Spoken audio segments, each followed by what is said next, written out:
I married a man whose last name I didn't know for the first 8 hours we spent together. I know how that sounds. Trust me, I've heard every version of the judgment. Reckless, impulsive, the plot of a Hallmark movie that couldn't happen in real life. My sister literally said, "Rosie, this is how women end up on Dateline." My best friend from college asked if I'd had a mental break. Even my therapist, my very expensive, very professional therapist, raised one perfectly sculpted eyebrow and said, "Let's unpack that." But here's the thing about fate, or chance, or whatever you want to call it. Sometimes it doesn't wait for you to be ready. Sometimes it doesn't send you a LinkedIn notification or wait for you to swipe right. Sometimes it shows up in gate C17 during the worst snowstorm in a decade, wearing a rumpled gray sweater and carrying 2 cups of truly terrible airport coffee. December 24th, 2022. I was supposed to be on flight 2847 to Seattle, spending Christmas with my family for the first time in 3 years. Instead, I was watching the departure board turn into a sea of angry red canceleds, while strangers around me dissolved into tears and tantrums. I'd already resigned myself to a protein bar dinner and a sleepless night in a plastic chair when he sat down next to me. "So," he said, "want to have the worst Christmas Eve ever or the best one?" I should have said no. I should have done what I always do, politely declined, kept my headphones in, maintained the careful boundaries that had kept me safe for the last decade. Thank God I didn't. Let's go back to the start. The first announcement came at 2:47 p.m. Attention passengers on flight 2847 to Seattle. Due to weather conditions, we're currently experiencing a slight delay. Updated departure time is 6:15 p.m. Fine. I could work with that. I pulled out my laptop, fired off a few emails, reorganized my Q1 campaign strategy. Productivity in the face of minor setbacks. That's what separates professionals from amateurs. The second announcement came at 4:30 p.m. Flight 2847 is now delayed until 9:45 p.m. I felt the first flutter of panic, but pushed it down. I called my mother. "Hey, Mom, flight's delayed. I'll probably get in around midnight. Don't wait up." "Oh, honey." She sounded disappointed, and I felt that old, familiar guilt. 3 years since I'd been home for Christmas. 3 years of, the holidays are just so busy at work, and I'll definitely make it next year. The third announcement came at 7:03 p.m. Ladies and gentlemen, Flight 2847 to Seattle has been canceled due to weather conditions. Please proceed to the customer service desk to rebook. I called my mother back. "Mom, the flight's canceled." "Oh, sweetie." A pause. "Well, when's the next one?" I checked the app. Every flight to Seattle for the next 3 days was either canceled or fully booked. I don't know, maybe the 27th? I heard her crying before she hung up. My dad texted 30 seconds later, "Your mother is very upset. Can't you get a rental car?" I Googled it. The drive from Chicago to Seattle was 30 hours in a snowstorm through mountain passes. "Not unless you want me to die on I-90, I texted back. I put my phone away and stared out at the snow. Behind me, a couple was fighting in that quiet, vicious way that couples fight in public. "I told you we should have left yesterday." "Oh, so this is my fault? The weather is my fault?" A few rows over, a little boy was explaining to his father that Santa would definitely still be able to find them at the airport because Santa had magic. The father looked like he'd aged 10 years in the last hour. This was supposed to be the most wonderful time of the year. Instead, it felt like a holding pattern of collective misery. I pulled out my laptop thinking I'd get some work done, might as well be productive in my despair, but the Wi-Fi was crawling and my heart wasn't in it. I closed it and just sat there, watching the snow erase the world outside. That's when he sat down. 2 seats away, respecting the unspoken airport rule of personal space, I noticed the coffee first. 2 cups from Starbucks, steam rising from the lids. Then I noticed him. Not handsome in the way that stops you on the street. No chiseled jawline or model cheekbones, but there was something about him that made you look twice. Dark hair that was slightly too long, like he'd been meaning to get a haircut for a month. Brown eyes that had actual warmth in them, not the dead-inside expression most of us were wearing. A gray sweater that looked soft and rumpled, like he'd pulled it from the bottom of a drawer. And, most bizarrely, he was smiling. Actually smiling in this airport nightmare on Christmas Eve. He caught me looking and held up one of the coffees. "Any chance you drink terrible coffee?" I blinked. "Excuse me?" We both have coffee from the Starbucks back there before I realized I definitely don't need 2 coffees. It's pretty bad, they're out of everything good, but it's hot and caffeinated, and you look like you could use both. I look like I could use coffee? You look like you're contemplating the heat death of the universe. The coffee might not help with existential dread, but it's a start. Despite everything, I felt the corner of my mouth twitch. What makes you think I'm not just naturally contemplative? The death grip on that protein bar wrapper suggests otherwise. He stood up and walked over, setting one of the coffees on the empty seat between us. Xavier, XV to friends and random stranded strangers. I was supposed to be in Milwaukee 3 hours ago. Rose Puckett, senior marketing executive, supposed to be in Seattle 5 hours ago. Ouch, that's a long not flight. Yeah, but I'm from Milwaukee. My mom's probably already opened all my presents and is wrapping them back up as we speak. She'll pretend to be surprised when I show up. You're close with your family? The question felt simultaneously too personal and too obvious to dodge. Complicated. The best kind of close. I took a sip of the coffee. It was, as advertised, terrible, but it was hot and it was something to do with my hands. What about you? Very close, aggressively close. My mother texts me daily with screenshots of recipes she thinks I should try. My sister sends me TikToks at 3 a.m.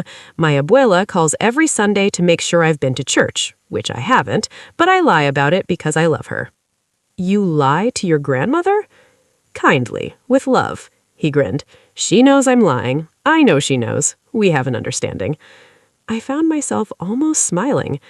That sounds chaotic? I was going to say nice. Something shifted in his expression. Surprise, maybe, or appreciation. Yeah, it is nice. Exhausting, but nice. He paused.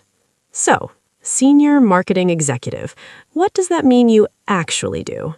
And there it was, the question that usually led to a 5-minute monologue about brand positioning and consumer engagement strategies, delivered with practiced enthusiasm that I didn't feel. But something about sitting in this airport at 9 p.m. on Christmas Eve made the practiced speech stick in my throat. Honestly, I make PowerPoint presentations that convince companies to spend money they don't have on advertising campaigns that might not work, and I attend a truly staggering number of meetings that could have been emails. He laughed, a real, full laugh that made the couple fighting nearby glance over. That's the most honest job description I've ever heard. What about you? What does a Xavier do when he's not being aggressively close with his family? I'm a landscape architect. Like you mow lawns? His face did something complicated. Not quite a fence, but close. Like I design outdoor spaces, parks, gardens, public plazas. I convince cities to spend money they don't have on green spaces that definitely will work. Okay, that's fair. I deserved that. You really did. But he was smiling again. My dad was a gardener, not professionally, he worked construction, but our backyard was basically a jungle. He could grow anything, taught me that creating something beautiful that lasts longer than you do is pretty much the whole point of being alive. The past tense hung in the air. He sounds like he was a good dad. He was, terrible at expressing emotions, borderline obsessive about his tomato plants, but good. He died 6 years ago, heart attack. He was 52. Xavier stared into his coffee. Sorry, that got heavy fast. No, I stopped. I'm sorry, that's awful. Yeah, he was quiet for a moment. But he taught me everything I know about turning dirt into something worth looking at, so there's that. We sat in silence, and it wasn't uncomfortable, just real. Two strangers in an airport sharing the kind of truths you don't usually share with people whose last names you actually know. Outside, the snow kept falling. And then Xavier turned to me with an expression that I would later recognize as characteristic Xavier, that specific blend of optimism and mischief that suggested he was about to propose something either brilliant or insane. "So," he said, "want to have the worst Christmas Eve or the best one?" I looked at him. "I'm sorry?" "We're stuck here. Christmas is basically canceled. We can sit in this airport feeling sorry for ourselves, eating protein bars and contemplating the heat death of the universe, or," he gestured towards the terminal exit, "we could acknowledge that we're both stuck in Chicago, a city neither of us knows, with nothing but time and a snowstorm that looks like a Disney movie. We could actually have a Christmas Eve." My first instinct was to laugh. "You're asking me to leave the airport with a complete stranger? I'm asking you to not waste a night that could actually be memorable. When's the last time you did something unplanned? I plan everything. I can tell. You have color-coded tabs on your laptop bag." I did have color-coded tabs on my laptop bag. That's just organizational. That's adorable and also kind of sad. He stood up and held out his hand. "Come on, what's the worst that could happen?" Literally murder, kidnapping, identity theft, being featured on a true crime podcast titled The Woman Who Should Have Known Better. Okay, what's the realistic worst that could happen? I thought about it, about sitting in this airport for the next 12 hours watching other people's Christmas Eve fall apart while mine had already crashed, about going home on the 27th and seeing the disappointment in my mother's eyes, about starting the new year the same way I'd spent the last 3, safe, controlled, and profoundly, achingly lonely. "You know what?" I heard myself say. "Fine." His eyebrows shot up. "Really?" "But I'm sharing my location with my sister, and we're staying in public places, and if you turn out to be a serial killer, I'm going to be really annoyed." "That's fair. If you turn out to be a serial killer, I have your permission to be annoyed." He grinned. "Come on, Rose Puckett, senior marketing executive. Let's go have a Christmas." I stood up, and as I did, I felt something I hadn't felt in years. I felt like I was about to do something spectacularly stupid. It was terrifying. It was also, somehow, thrilling. I grabbed my laptop bag and my carry-on, pulled out my phone, and texted Lily. "I'm leaving the airport with a stranger. His name is Xavier. He seems nice, but that's probably what everyone says before they end up in a ditch. I'm sharing my location. If I don't text you in 3 hours, call the police." Her response was immediate, screaming my name, asking if he was hot, and rooting for me. I put my phone away and looked at Dan, who was watching me with patient amusement. "Sisters," I explained. "She's worried you're going to end up on Dateline?" he said, smirking. "Something like that," I mumbled. "Smart sister." He held out his arm in an exaggerated, gentlemanly gesture. "Shall we, mysterious marketing executive?" I hesitated one more moment. This wasn't me. I didn't do spontaneous. I didn't leave airports with strangers. I didn't deviate from plans. But my plan had already been destroyed by a snowstorm. What did I have to lose except a miserable night in an airport chair? I looped my carry-on over my shoulder and followed Xavier toward the exit. Toward Chicago. Toward what would turn out to be the night that changed everything. And if you were wondering how I remembered everything, it's because the moment is etched in my brain like arteries to your heart. The cold hit us like a physical force. I'd known it was snowing. I'd been watching it through the terminal windows for hours, but knowing and experiencing are different things. The wind off Lake Michigan cut through my coat and made my eyes water instantly. "Jesus," I gasped. "Yeah, Chicago doesn't mess around." Xavier pulled a knit hat from his jacket pocket and tugged it over his head. It had a pom-pom on top. "You don't have a hat?" "I'm from Seattle. We don't really—" I stopped. I don't want to hear it. I wasn't going to say anything. He was absolutely going to say something. It's just that it's winter in Chicago and you're dressed like you're going to a client meeting in a building with functioning heat. I was supposed to be on a plane. Well, you're not. You're in a blizzard. Here. He pulled off his scarf. gray wool, slightly pilled from use, and wrapped it around my neck before I could protest. It smelled like laundry detergent and something else, something warm and woody that I couldn't place. "I can't take your scarf." "You can, and you did. I have a jacket and a hat with a pom-pom. I'm prepared for the apocalypse." He started walking toward the L train sign. "Come on, we're losing precious Christmas Eve to frostbite." I followed him, my rolling carry-on bumping over snow-covered pavement. The airport was chaos. Cars honking, people shouting, everyone trying to escape to somewhere that wasn't here. The snow was falling so hard it looked fake, like someone was dumping buckets of white confetti from the sky. "So what's the plan?" I called over the wind.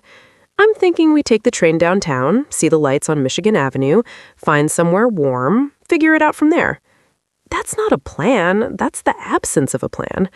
"That's spontaneity, Rose. Try to keep up." We made it to the L platform just as a train was pulling in, and suddenly we were pressed into a car full of other displaced humans, everyone wet, annoyed, and radiating the particular misery of having their Christmas plans destroyed. A woman near us was crying into her phone. A man in a Santa hat looked ready to commit violence. Xavier and I found a spot near the doors, holding onto the pole as the train lurched into motion. "So," he said, "tell me about Seattle." "What about it?" I answered. "I don't know. What's it like? What do you do there besides make PowerPoints and attend meetings that should be emails?" I thought about my life. My apartment in Capitol Hill, 1 bedroom, expensive, decorated in the same minimalist style as every other young professional's apartment on Instagram. My morning routine of waking up at 6 a.m., going to the gym, eating overnight oats while checking work emails. My weekends of catching up on work, getting drinks with coworkers who I didn't actually like, scrolling through dating apps without ever actually messaging anyone. "I work a lot," I said finally. "That's not a life description, that's a prison sentence," he let out. "It's not—" I stopped. "Okay, I work a lot, but I'm good at my job. I'm on track to make VP by 32. "And then what?" "What do you mean, and then what?" I was getting defensive. "You make VP by 32, then senior VP by 35, then C-suite by 40, and then, I don't know, retirement? Death?" I was getting pretty defensive now. "What about you? What's your grand plan?" "I don't have one," Xavier replied. "Everyone has a plan. Not everyone wants to be a VP of anything. Some of us just want to create things that make the world slightly less ugly." He shifted his grip on the pole as the train swayed. "My dad used to say that gardens are just organized hope. You plant things that won't bloom for years, trusting you'll be there to see them. That's the plan. Make beautiful things and hope I'm around long enough to watch them grow." I felt something tighten in my chest. That's really beautiful. It's also terrifying, because what if you're not there? What if you plant things and then you die before they bloom? "Did your dad—" I didn't know how to finish the question. "He saw his garden bloom, 40 years of it, and then he had a heart attack while planting tulips, and that was it." Xavier's voice was matter-of-fact, but I could hear the pain underneath. He was on the ground, dirt under his fingernails, surrounded by the things he'd spent his whole life creating. My mom said he would have wanted it that way. I said that was the stupidest thing I'd ever heard, and we didn't talk for a month. "I'm sorry." "Don't be. She was right. He did want it that way. Died doing what he loved, whole poetic 9 yards. He looked at me. "But it taught me that you can't control anything. You can plan and organize and color code all you want, but in the end, the universe does what it wants. So you might as well plant things and hope." The train pulled into the next station. More people got on, and Xavier and I were pressed closer together. I became very aware that I was wearing his scarf, that I could smell his shampoo, that his shoulder was touching mine. "So," he asked, "what happened that made you so obsessed with control?" I could have deflected, should have deflected. I'd perfected the art of changing subjects when conversations got too personal. But something about this night, the snow, the stranger, the fact that I'd probably never see him, made me tell the truth. My parents got divorced when I was 16.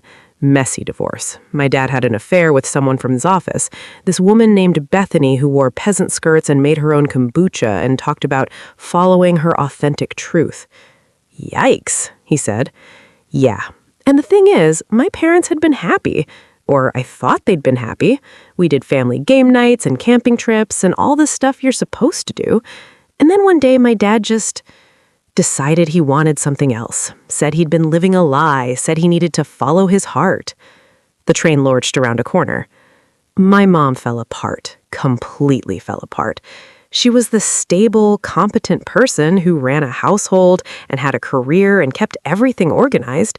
And suddenly, she was crying in grocery stores and driving to Bethany's house at midnight to scream on her lawn. The police came. I swallowed. It was the worst year of my life. That sounds awful. It was. And that's when I learned that following your heart is just a pretty way of saying destroying everything stable in your life. People who are spontaneous, who trust their feelings, who don't plan, they're the ones who hurt people. So I became the opposite. I planned everything, I controlled everything, I made sure I'd never be the person falling apart or the person causing someone else to fall apart. Xavier was quiet for a moment. When he spoke, his voice was gentle. That makes sense. But Rose, I know, it's a trauma response. I've been in therapy for 8 years. I know I'm overcompensating for childhood problems, but knowing why you do something doesn't always make you stop doing it. I was going to say that it makes sense, but your dad's an asshole. I laughed, a surprised, genuine laugh that made a few people glance our way. He is kind of an asshole. Kind of? He blew up his family for a woman who makes her own kombucha. That's advanced level assholery. In his defense, Bethany is very nice. I don't care if she's the Dalai Lama. You don't do that to your family. Then he paused. Are they still together, your dad and kombucha Bethany? Yeah, 10 years now. They got married in a meadow. There were wildflowers and a guy playing acoustic guitar. My mom didn't come. Did you go? Yeah, my dad asked me to. And I stopped, surprised by the lump in my throat. I thought if I was supportive enough, if I was mature enough, he'd realize what he'd destroyed. He'd see me there in the meadow and understand what he'd given up. And he could see he was getting interested in the story. And he cried during the vows and told me how happy he was, and introduced me to all of Bethany's friends as his daughter who's doing so well in Chicago. Like I was this success story instead of the collateral damage of his midlife crisis. The train pulled into the State and Lake Station. The doors opened and people flooded out. This is us, Xavier said. We stepped onto the platform and rode the escalator up to street level. And that's when I saw it. Come on, Xavier said. Let's walk before we freeze. We started down Michigan Avenue, and I was immediately glad for his scarf.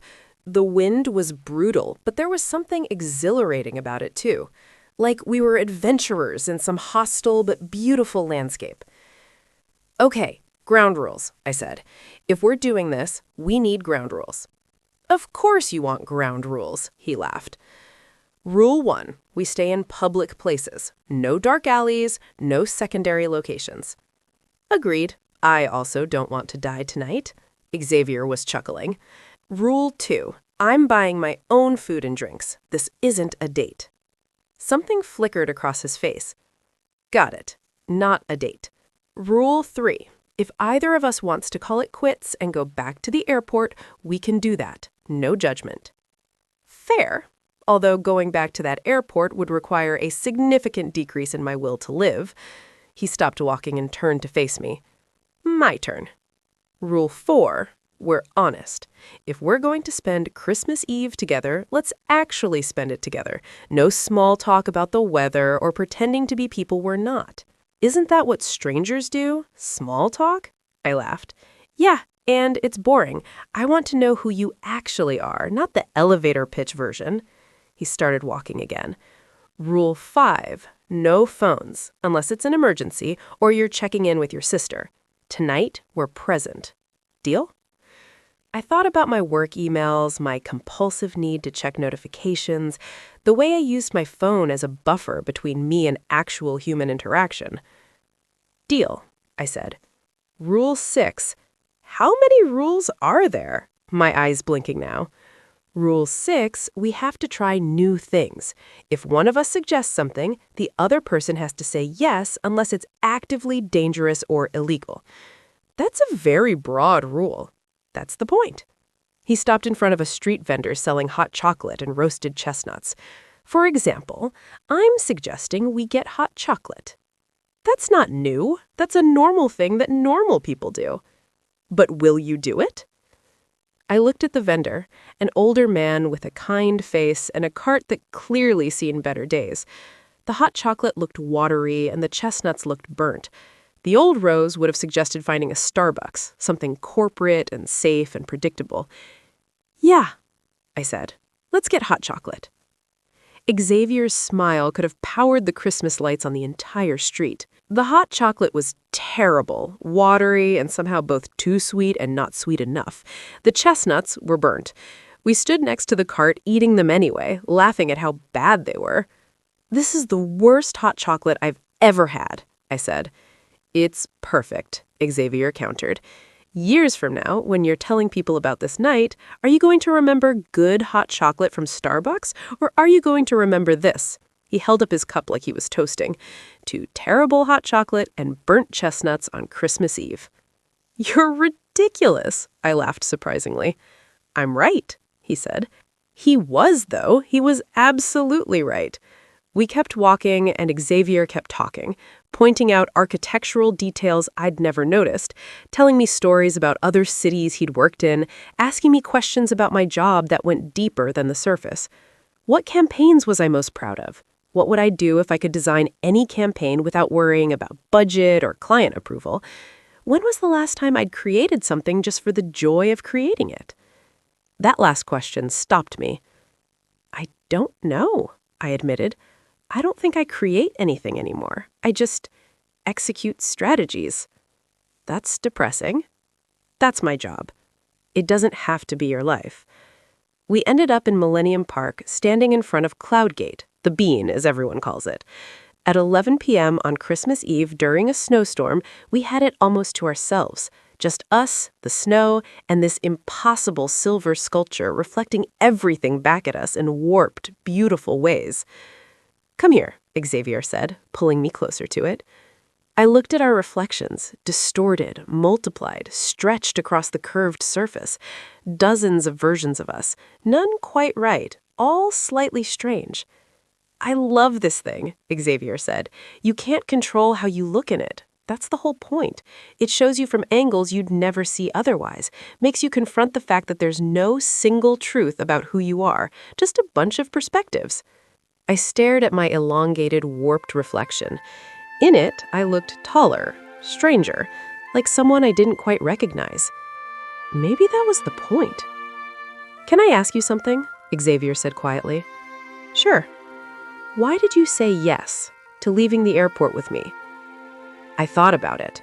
The honest answer. Because I'm tired, I said.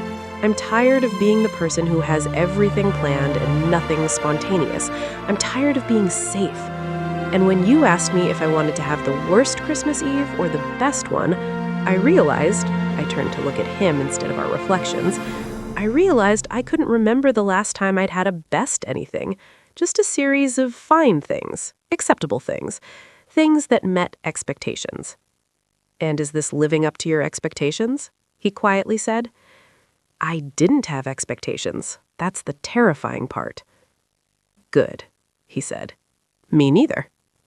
The snow was falling harder now, catching in his hair, on his eyelashes.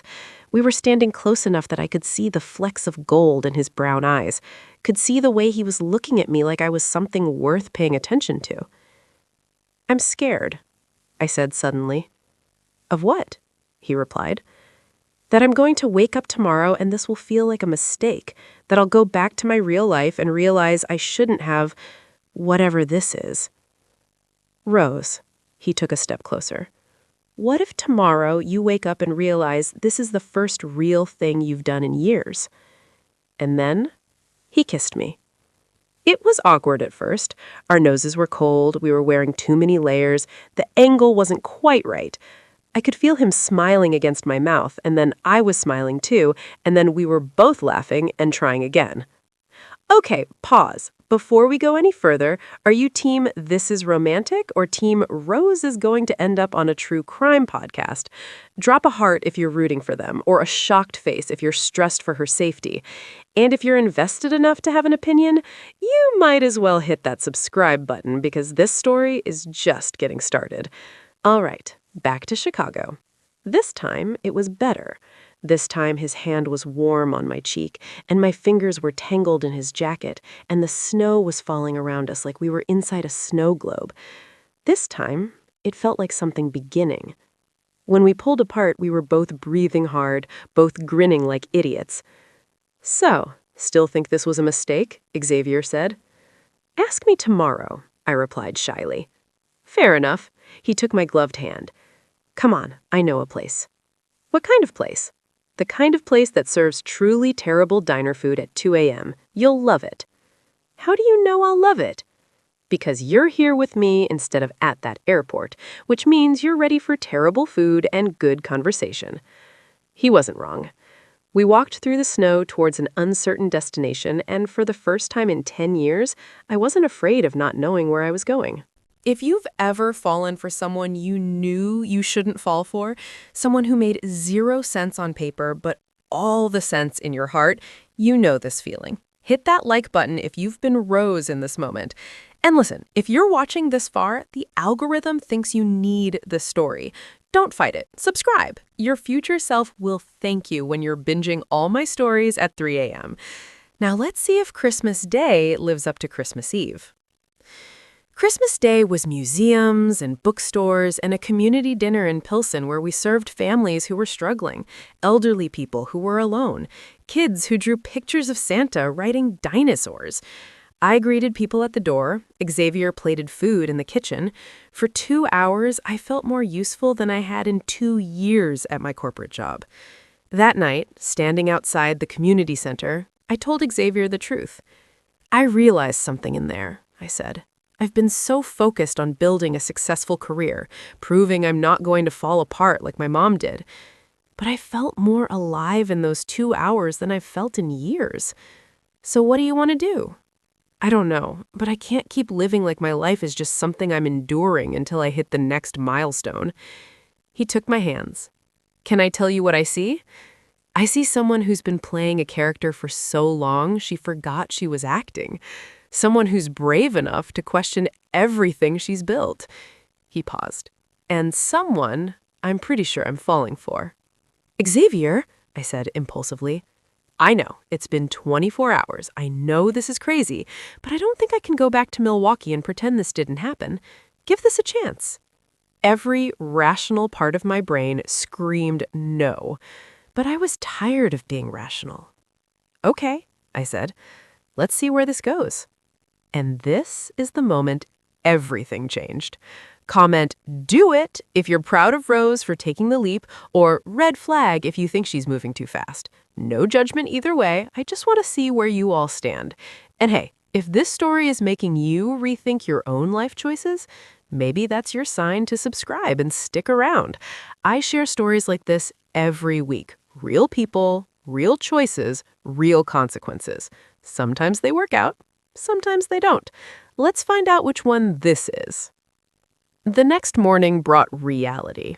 Xavier's family was freaking out. My mother had sent 17 texts. We both had flights to catch, lives to return to, responsibilities we'd abandoned for one magical night. We stood on the train platform, neither of us ready to let go. I'm going to call you, Xavier said, an annoying amount. Good. This isn't just a Christmas thing, right? This is real? This is real. My train pulled in. One more kiss, desperate and full of promises, and then I was gone. On the flight home, I read the book Xavier had bought me, a memoir about a woman who quit her corporate job to become a park ranger. The first line, I thought I was running away from my life, but it turned out I was running toward it. I stared at that line for the entire flight. Xavier and I talked every day. He got a job offer in Portland, 3 hours from Seattle instead of 3 time zones. He took it, moving in March. I quit my job, applied to a nonprofit, got hired as development director for Seattle Youth Services at a 40% pay cut and 100% happiness increase. We did weekends. We fought about scheduling, about my tendency to shut down when things got hard, about his fear of letting people in. But we also grew. We learned to fight fair. We learned to be honest, even when it was uncomfortable. We learned that the messy parts are what make it real. The fight happened in April. My high school ex-boyfriend, Tyler, the one we'd run into in Chicago, reached out. He was in Seattle for work. He wanted coffee. I said yes. I didn't tell Xavier. Tyler sent me a text after. I think about you sometimes, about what could have been. I didn't respond, but I also didn't tell Xavier about it. 3 days later, Xavier came to visit. He knew immediately something was wrong. Tyler reached out, I finally admitted. We got coffee 3 days ago. The hurt on Xavier's face was worse than anger would have been. Why didn't you tell me? Because it wasn't a big deal. If it wasn't a big deal, why are you acting like it was? We fought, really fought, about trust and honesty and the walls we both had still up. I can't do this if you're going to shut me out every time something's hard, Xavier said. You avoid conflict, you shut down, and I need you to let me in even when you're scared. He was right. God, he was right. I'm scared all the time, I admitted, crying. Scared you'll leave, scared I'm not enough, scared this is too good to be real, and instead of talking to you about it, I just avoid it. Then stop avoiding it. Let me in. We'll figure it out together. That night, we learned that love isn't just the magical moments. It's the choice to stay when things get hard, to be honest even when it's uncomfortable, to fight for each other instead of running away. We survived our first real fight. And I knew we could survive anything. Real talk, this right here, this is the moment that separates real love stories from fairy tales. The fight, the choice to stay, the messy middle. If that resonates with you, smash that like button. And look, we're about to jump to their wedding, but before we do, if you want to know more stories like this, couples who almost didn't make it but did, people who chose brave over safe, relationships that worked because of the hard parts, not in spite of them, subscribe. That's literally what this whole channel is about. All right, let's get these two married. Our wedding is in a botanical garden that Xavier designed, an abandoned lot in Portland that's now terraced gardens with lily pads and climbing roses. My mother walks me down the aisle. My father sits next to Bethany, and it doesn't hurt like it used to. Xavier's whole family is there. His mom, his sister, his nephew Mateo, his abuela, who definitely prayed for our souls. Xavier sees me, and his whole face lights up. That smile, that ridiculous, hopeful, completely Dan smile that made me say yes 2 years ago. At the altar, I tell him the truth. 2 years ago, I was stuck in an airport on Christmas Eve. I'd spent my whole life planning everything, controlling everything, making sure nothing could hurt me. And then you sat down next to me with terrible coffee and an impossible question. I'm crying. He's crying. You asked me if I wanted to have the worst Christmas Eve or the best one. And I said yes. And that yes changed everything. I take his hands. Xavier Martinez, you woke me up, and I don't ever want to go back to sleep. I promise to be brave with you, to be honest with you, to let you in even when I'm scared, to water the metaphorical tomatoes with you. He pulls out his phone for his vows, because he's a millennial. Rose Puckett, 2 years ago, I saw you in that airport, and you looked so determined and stressed, and I thought, that's someone who needs an adventure. And you gave me one. You taught me that scary things are usually worth it, that walls don't protect you, they just make you lonely. And most importantly, he puts away his phone, you taught me that sometimes the best things in life come from a delayed flight and a ridiculous decision to trust a stranger. We exchange rings. We kiss. Everyone cheers. Around 10 p.m., we sneak out of our own reception.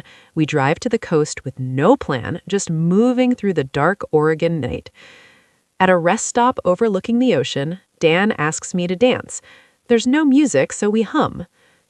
Sometimes people ask me if I'd recommend what we did, saying yes to a stranger, building a relationship on one magical night. And I tell them the truth. I don't recommend copying what we did. Every relationship is different. But I do recommend saying yes to the things that scare you, to the moments that don't fit your plan, to the people who see you, really see you, and don't run away. That's what Xavier did that Christmas Eve. He offered me a choice: play it safe or take a chance on magic. I'm so glad I chose magic. Not because everything was easy, but because the messy parts are what made it real. The arguments taught us how to communicate. The fear made the trust meaningful. 2 years ago, I was stuck in an airport, stuck in my life, stuck in patterns that kept me safe but lonely. Today, I'm married to a man who designs gardens and asks questions that change everything. Today, I work for a nonprofit that pays me less but fulfills me more. Today, I have a life that's nothing like I planned. And it's perfect, not because everything is easy, but because I'm finally awake and I have no intention of going back to sleep. See you next time.